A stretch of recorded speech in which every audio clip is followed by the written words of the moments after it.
समास 2 कीर्तन भक्ती. आपण एखादी गोष्ट बघतो, ऐकतो आणि जर आवडली तर ती आपल्यापुरतीच मर्यादित न ठेवता इतरांना सांगतो.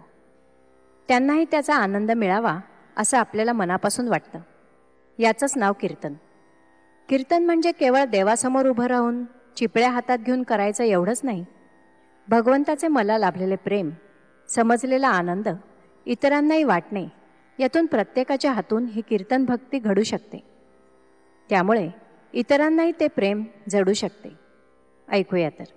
श्रीराम श्रोती भगवत भजन पुसिले, ते नवविधा प्रकारे बोलिले.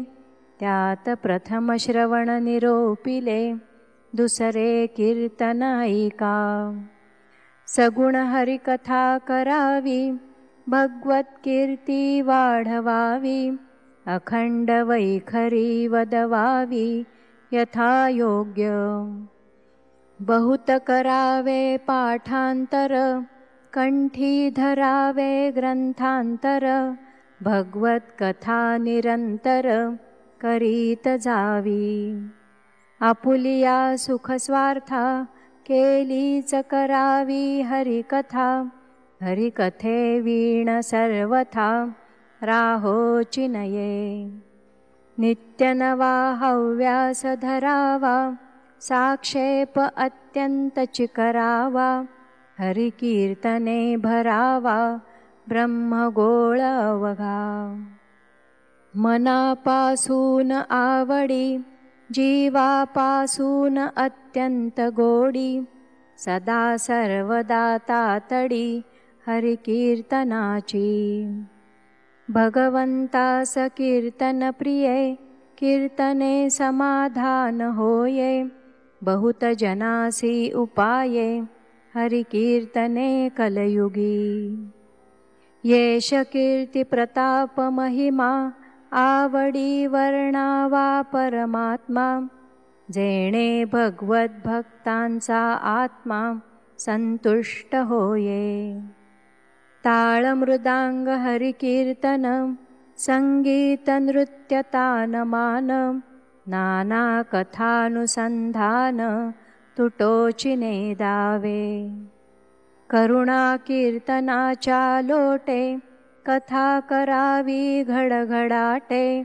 श्रोतयांची श्रवणपुटे, आनंदे भरावी.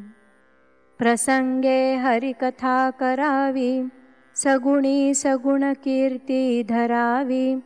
निर्गुण प्रसंगे वाढवावी, अध्यात्मविद्या. कीर्तन ऐकता संदेह पडे, सत्य समाधान ते उडे. नीती न्याय साधन मोडे, ऐसे न बोलावे. सगुण कथा या नाव कीर्तन, अद्वैत म्हणजे निरूपण. सगुण रक्षून निर्गुण, बोलत जावे. असो वक्तृत्वाचा अधिकार, अल्पासन घडे सत्योत्तर. वक्ता पाहिजे साचार, अनुभवाचा. कीर्तने महादोष जाती, कीर्तने होये उत्तम गती.